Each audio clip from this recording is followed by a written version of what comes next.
Anything that you've gained in this life, what did it cost you?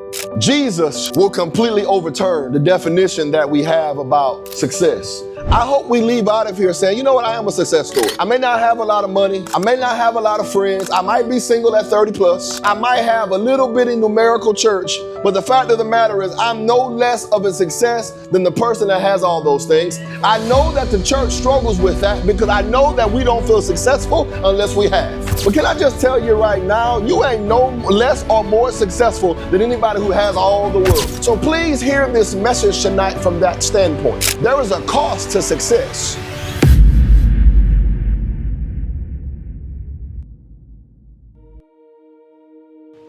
For what is a man profited if he shall gain the whole world and lose his own soul? Or what shall a man give in exchange for his soul? For the Son of Man shall come in the glory of his Father with his angels, and then he shall reward every man according to his works. When we hear this passage, we start thinking about money and all that kind of stuff. Like, you might hear this and say, well, I ain't successful, so they ain't talking to me. Don't do that, right? Because I want you to hear this message from anything that you've gained in this life, what did it cost you? Anything that you have gotten would be deemed to be a success. But what did it cost you to get it? I'm going to say it again. Anything we have in this life, it cost you something. You didn't just get it for free. And if it didn't cost you something, it cost somebody else something. So please hear this message tonight from that standpoint. Costly. There is a cost to success. There is a cost for us. We'll get there. But I had to bring y'all back in tonight because we start thinking about other stuff when we hear stuff like this. All of us have acquired something, but what did it cost you to get it? And let me ask you another question. What is it costing you to keep it? Okay. Did y'all realize something that I began to learn? The desire for worldly success, the desire to be somebody, the desire for worldly success actually is in direct contrast to the standards of those who follow Jesus. It is definitely a contrast for those who want, and y'all can sit in here and look cute, but some of y'all desire some worldly success, some things that come with the world that happens. And I know you're not worldly, but but a lot of the times our desire for worldly success is in contrast to being a follower of Jesus. Did you realize that those who worship success and personal achievement at all costs are usually the people that are perpetrators of the world's greatest crimes? Most people, and the worst crimes that you've seen in this world has been because people were trying to get something. People were trying to take over something. If we really peel back Adolf Hitler, at the very, very bottom line, he was trying to become somebody bigger than what he was. Because when you are after success, when you are after something, when you want something so bad, you will commit, and I will commit, some of the worst crimes of humanity. Success in the worldly standards will cost us something. Let me ask you something right now. What is something that you want so bad? What is something that you want real bad? I hope the answer is Jesus, but if it's anything other than Jesus, I gotta ask you, what's the price tag on it? What's the price tag of getting what you really want? What's the price tag? What are you willing? I just should say it this way for you tonight. There should be just some things that we're unwilling to do for success. There just should be some points in our life where we say, if I got to be that, do that, go there, say that, acquire that, I'm just not willing to go that far for worldly success. I ain't gonna post that. I ain't gonna text that. I ain't gonna wear that. I ain't gonna be that. Because if that's what's going to bring me a level of success, Well, maybe we're struggling a little bit tonight because we don't know how the world defines success. Let's talk about that for a second. The world defines success by money. It defines success. I tell Kenny the same thing every week. Leave that baby alone. Money. Money. Influence. Status. Followers. I just paused. I just preached to a church today that we had to challenge them to not realize that they are not insignificant because they're small. Because everybody looking to be big, to be known, and sometimes in life we're willing to sacrifice purity so that people can come and people can know us. But my question today, because the world says the more followers you have, the better off you have. The more people that are sitting in the seats, the better off that you are.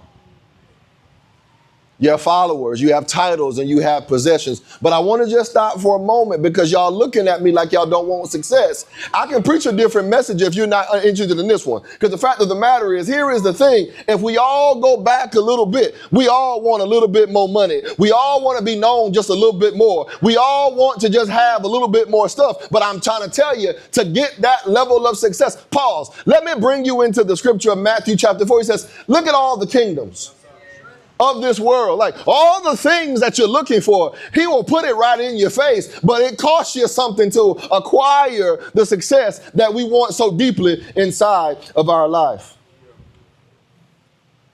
Can I tell you something else? Some of us want success so people will stop looking at us like failures. The world will tell you if you're single, why are you still single? Oh, y'all got quiet on that one. Why? Because if you unmarried at 30, if you are married at 35, then you clearly ain't doing life right.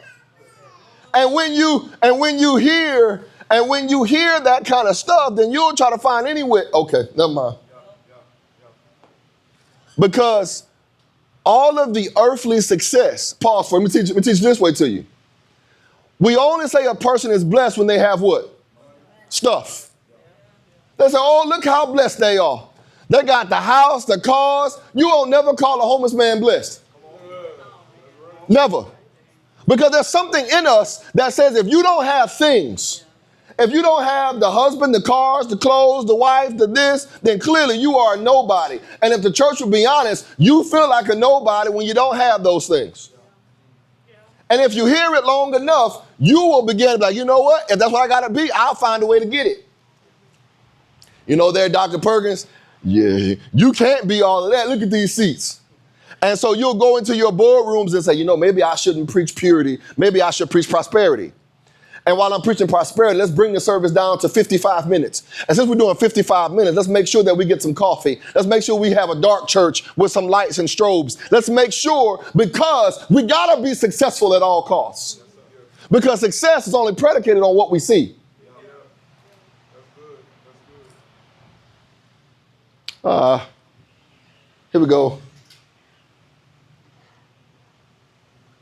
Earthly success, y'all, is not an indicator of God's approval. I don't want us ever leaving thinking because I got more stuff, I'm living a blessed life. You could have bowed down to the devil to get it. Okay. Can I tell you something else we believe? Not we, but just people. We believe that success justifies any potential evil. Think about that for a second. If cheating on the test got me an A, the evil is justified. Oh, never. Yeah, I know we were going to be quiet about that.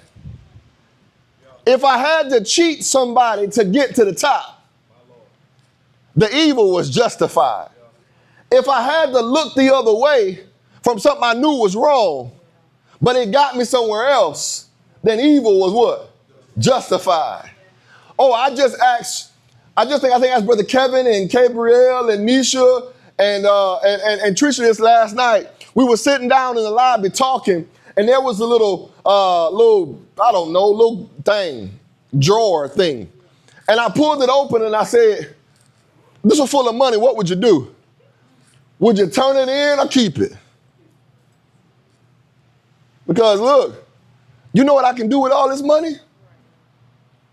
Realize tonight that we justify, not we, but people, evil when success is connected to it.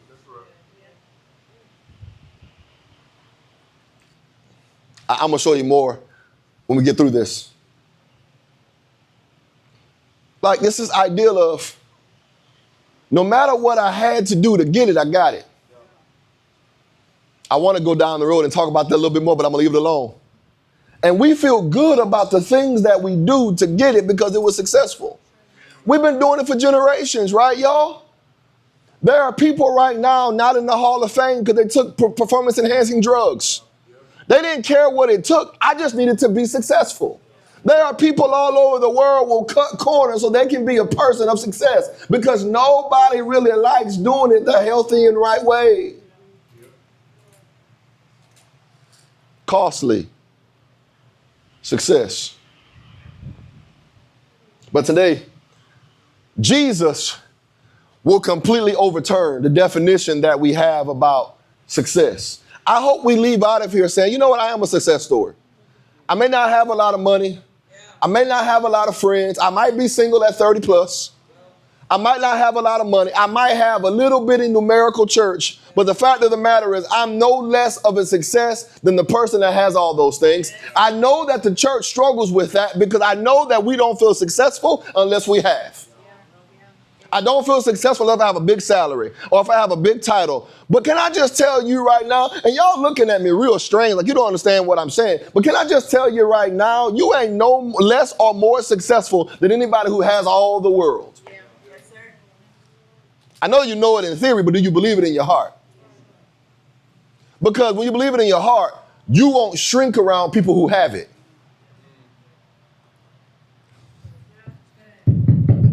You can shake your head and nod at me, but you won't be aggrieved or envious when they have what you don't have. The only reason you feel that way is because they remind you of your lack of success. They remind you that you don't have what they have. I don't have what they have. They don't have. So if we're cool with where we are, then we wouldn't be upset when people have what we don't have.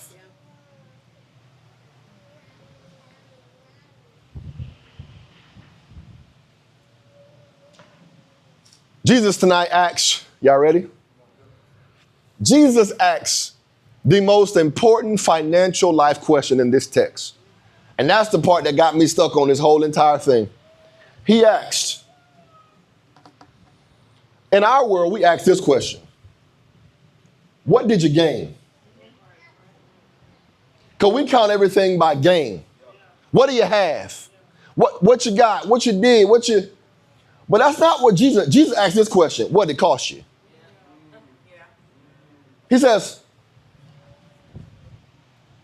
for what is a man profited to gain the whole world? The question I want to ask you tonight, not what do you have, what did it cost you to get it? Who'd you have to rob? Who'd you have to lie to? Oh my. Anybody want to talk to me? I guess y'all didn't want to hear what I had to say today. Y'all know I can go back to 10-minute preaching. Because my question is, what did it cost you? You might have it, but what did it cost you? Because we count, Jesus asking a question like, what did it cost you? He told me to tell you that many people in this world, you are climbing the ladders of success while it's leaning against the wrong wall. You are getting all this stuff, everybody telling you how great it is, but you're still not asking the question, what did it cost me?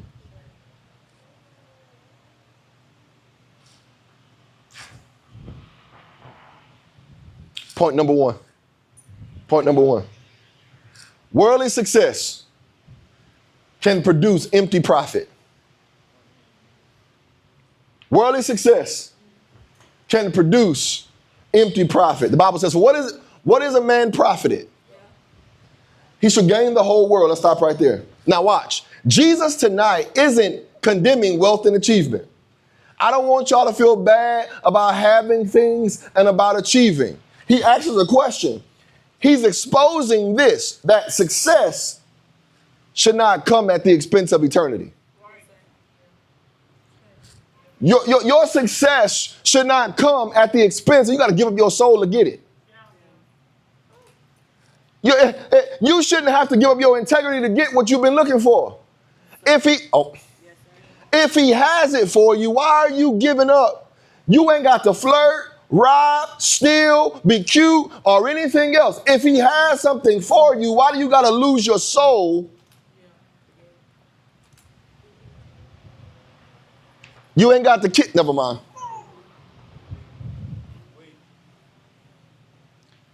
The word profit here, it translates in the Greek to like, he's talking money. He says, what's your net gain after all your accounting is finished? What did you really get after you did all you did to get it? I'm going to say it again. So he says, now that you have it in your hand, what did you actually get? What's the net gain? What's your net worth after you got it? Oh, y'all not hearing me. What's your net worth after you lived in that sin? What's your net worth? Now you got what you're looking for. You just had to have that itch scratched. You just had to do what you needed to do. Now, after you did it, now, that's okay. I know this might be true. Now that you've done it, what did you get? Nothing. You lost your soul. And every time you do it, you lose one more piece of your soul. What did you get from it? Because you thought it was going to give you something else. You thought it was going to be something else. You thought if I got this, if I just get this. But Jesus asked the question, says, what was your actual net gain? I wish I had time to tell you about net worth and all that because you understand even better. But he's really saying, like, what's your net worth? What do you actually have that you now gain that if I put fire to will remain?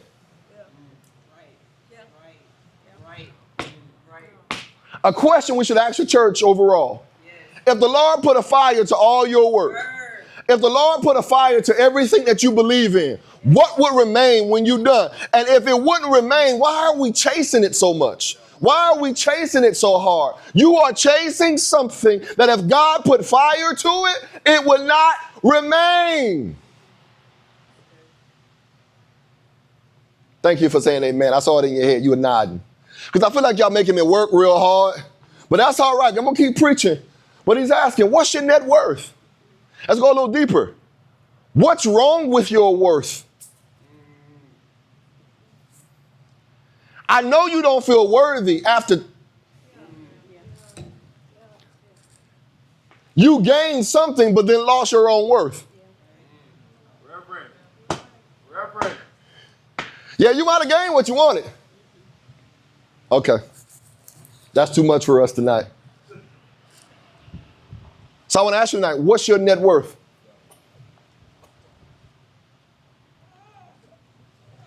What's your net worth here? What did you gain?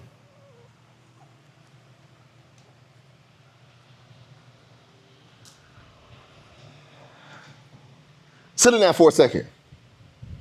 Because we want all this worldly success. We want to be known and sing.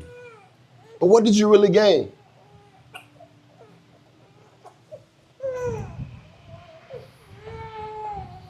Let me put it this way. I don't want to go too deep off into it because I don't want to have to deal with nobody's situations. But I'll ask it this way. You can have a successful career and a failing family. Have we not seen that story before? People are super wealthy and their kids hate them.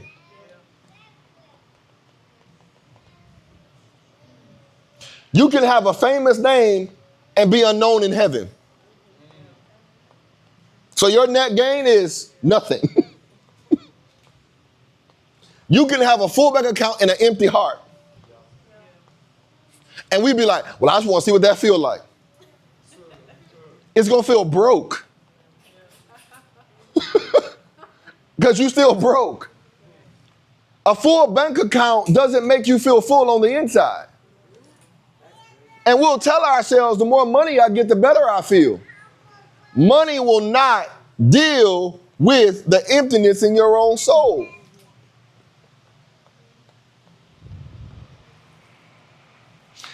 So what's the application? I got to move on because I don't take it too long right here. Y'all making me work harder. Okay, but that's okay. I don't mind. I miss y'all. Must have missed me or something, making me going to stay a little longer than I wanted to stay. Maybe that's what it is. Tonight, walk away with this from the first point. You can never mistake accumulation for accomplishment. I got it. I got it. I got it. So that means I'm a good Christian. I've accomplished so much because you have acquired. A lot of the things that we acquire are ill-gotten.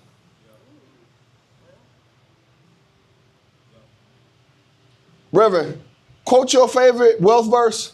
The blessing of the Lord make you be rich and addeth no sorrow. Y'all, if we got to maintain it to keep it, then I wonder if we got it. If it causes, I like debt-free stuff. Oh, y'all want to talk to me? I like stuff that I ain't got to fight nobody for. I like stuff that I like blessings that run me down, not me running it down. Oh, y'all wish I had a church, but I want to tell you the blessings that God gives to us, it don't add no sorrow, no stress. I ain't got to worry about if it's coming home. Oh, y'all don't want to talk to me. I ain't got to worry about anything else like that because God gave it to me. I ain't got to check phone logs. I ain't got to do nothing else. I wish I had a church. I'm going to say this over here. I ain't got to worry about is somebody going to kill me or break in because you worry about somebody going to kill you and break in because you stole somebody else's stuff. And so now you live paranoid all the time about somebody looking at you because you've been a thief your whole life. You can't enjoy pleasures that you stole.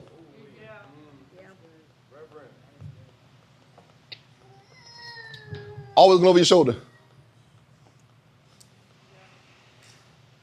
Don't give me no blessing to make me paranoid.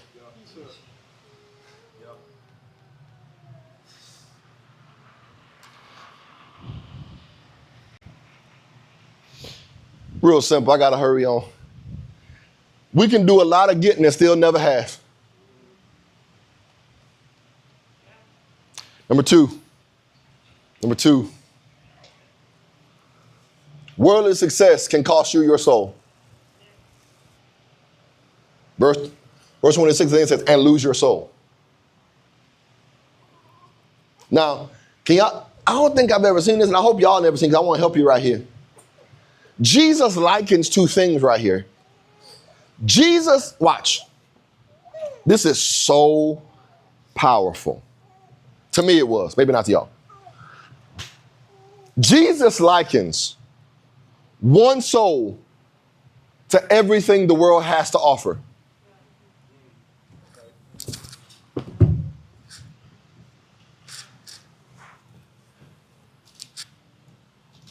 Think about all the money, all the stuff, all the things this world has. And he says, it's still not compared to the value of one soul.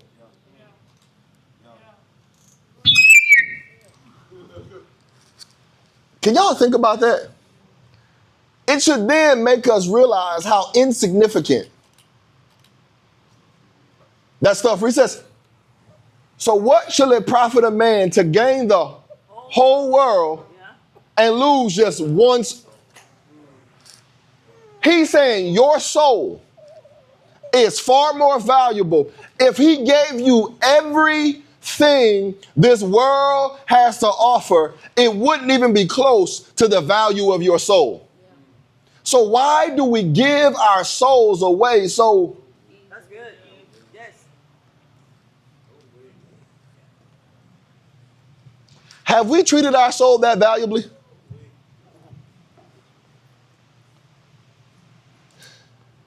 That he says, if you got all the worldly things, it still wouldn't amount to the value of your price tag on your soul. I want to ask you again, do you value your own soul that much? That God will say to you, he'll say, your soul is worth more than anything you'll ever imagine. Well, that shouldn't be hard for us because Calvary teaches us that.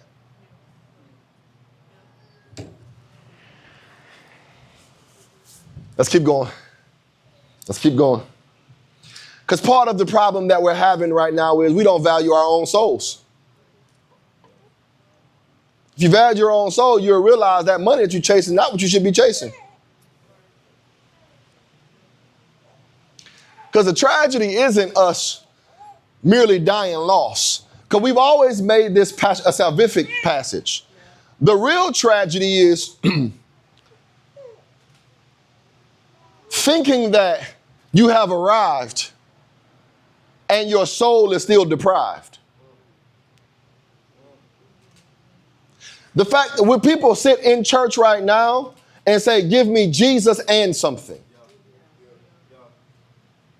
The people that simply say, I'm just not okay with my soul being in his hands.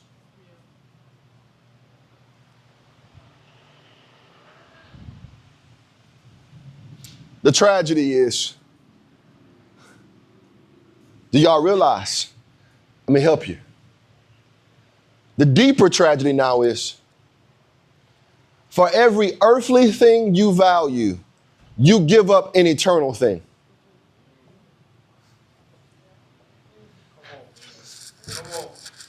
You can't have eternal and earthly. So for everything for everything that you just go after in your flesh and into your desire, you give up something eternal. Y'all, okay, here we go. Come on, help us, Reverend. Help us. People, you don't realize, because we hear the dramatic, climatic action of this. When we hear give up our souls, we hear finality. Jesus is teaching little by little. Well, I ain't going to go to hell. Well, you might not, but you're going to go there soulless. Y'all don't want to talk to me. You're going to go there with not understanding your value and purpose and worth. And you're going to be like, I'm glad you finally got here. Because I tried to help you experience what it was like here, but you were so. So let me tell you how we lose our soul as believers. Y'all want to know? Little by little. Here, let me help you. Let me help you. Little by little. It's compromising conviction for promotion. I'll lie. I'll cheat. I'll rob. I'll flirt. I'll steal. I lose my convictions to be a part of the in crowd. Trading integrity for influence. Little by little. I know I shouldn't be in this conversation, but I don't want to be the weird Christian that stands out and walks away. So I'm going to give up my integrity to have a little bit of influence, little by little. I know I should speak up, but I'm going to keep quiet. Little by little do you lose your soul. If I had my workaholics in here, I'm preaching to myself probably. If I had my workaholics in here, you're sacrificing your family for your career. Little by little.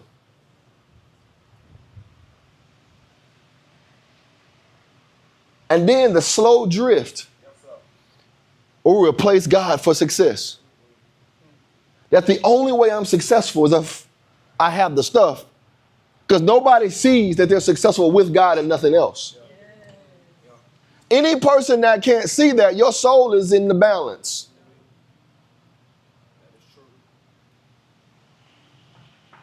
Y'all think I'm making this up? Well, I'm going to support it. The little by little of losing your soul. Esau exchanged his birthright for one bowl of soup. This man gave up his entire inheritance for one meal. What you giving up for one thrill?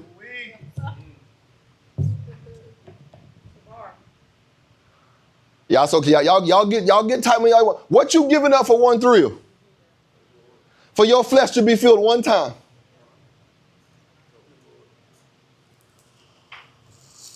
Esau said, hey, for one thrill, give me that one meal, baby. Y'all laugh at me, but y'all know we be right there like Esau.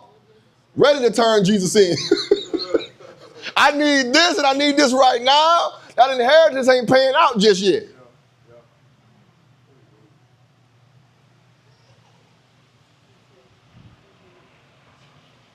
That's a costly meal.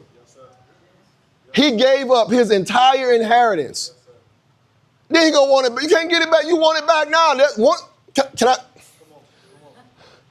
There are some things that once you give it, you can want it back all you want.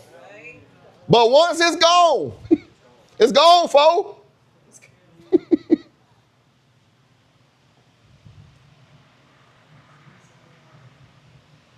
He traded something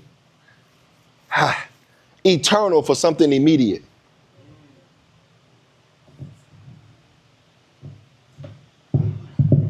That's a costly success. He got what he wanted. Oh, y'all don't want to talk to me. It was a costly success, though. So people would call him successful. He's a savvy businessman. He gave up what he wanted, and he got his bowl of soup. Are we making deals like that?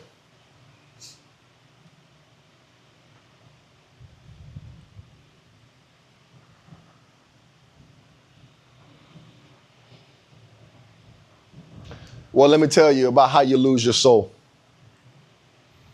Anything that you gain that causes you to lose intimacy with Christ is too expensive. That's good. Say it again. One more time.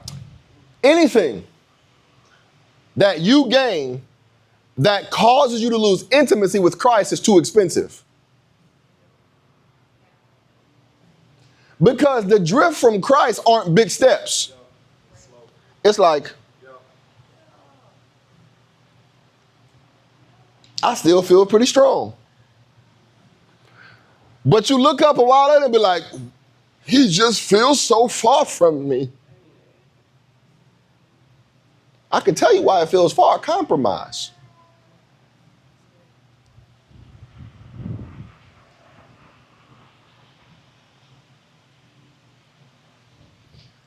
Last point of the night.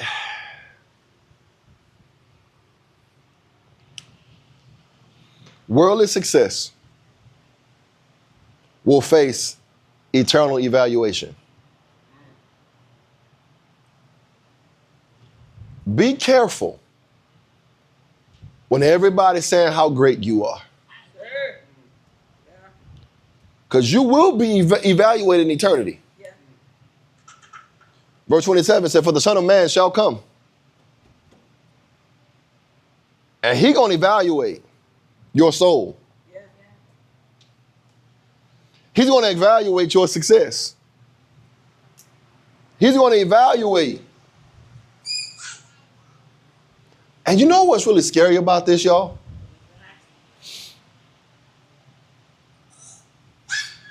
I know that we might be a little off because we so badly want to be somebody.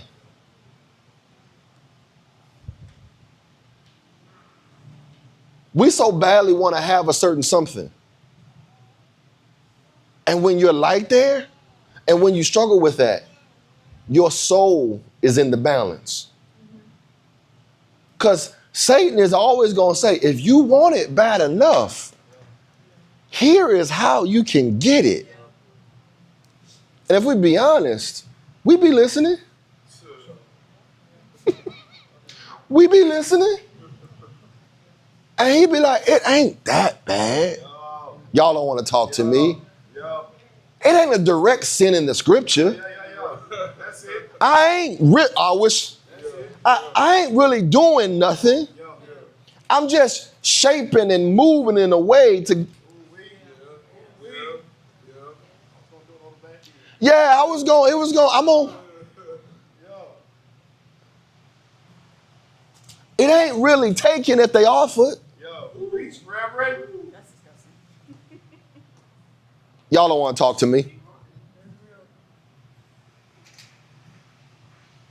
But that's a soul that's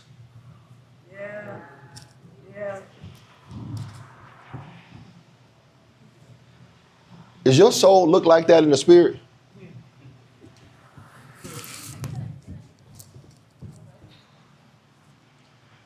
Just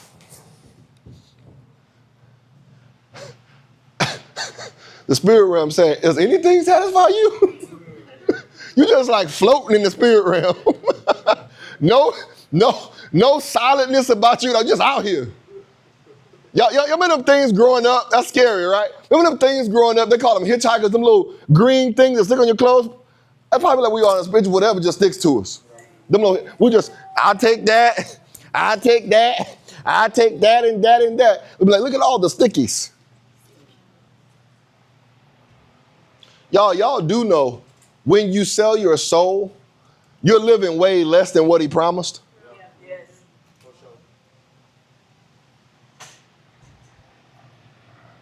And all of us, for the rest of our life, we will forever be offered a quicker way to promotion. We will always be offered. All you got to do is this. I'll say it this way. He will come to judge. Did y'all realize how close we are between these two things? Today's applause and tomorrow's judgment. You know how close they are? I think we think they're far off. But today's applause and tomorrow is judgment is like neck and neck.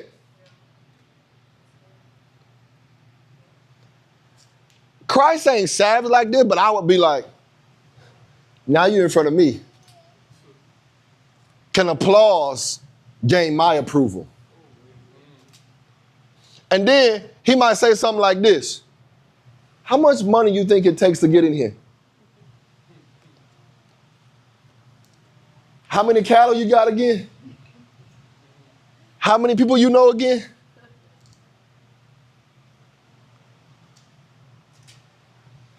But I'm cute, Jesus.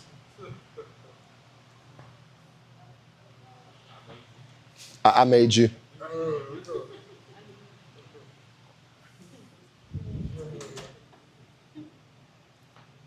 Did y'all know something? I think you know it. I'm going to say it. The world awards is temporary.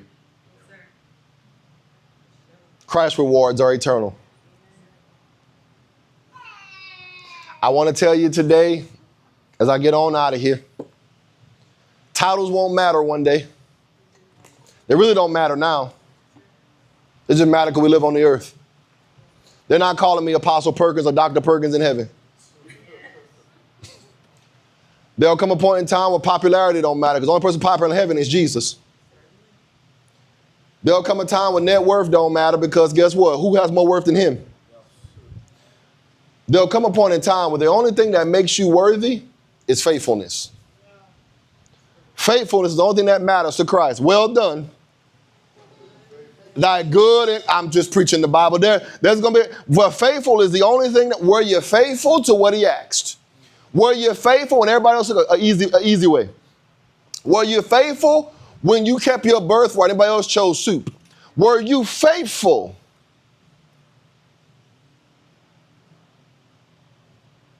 So what's the application? Live for the reward that comes with Christ, not for the applause that comes for people. So in conclusion, I want to ask you these two questions that you can't escape tonight. It's a question that Jesus asked. What have you gained?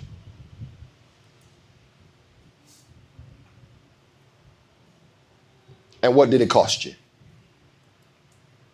What have you gained?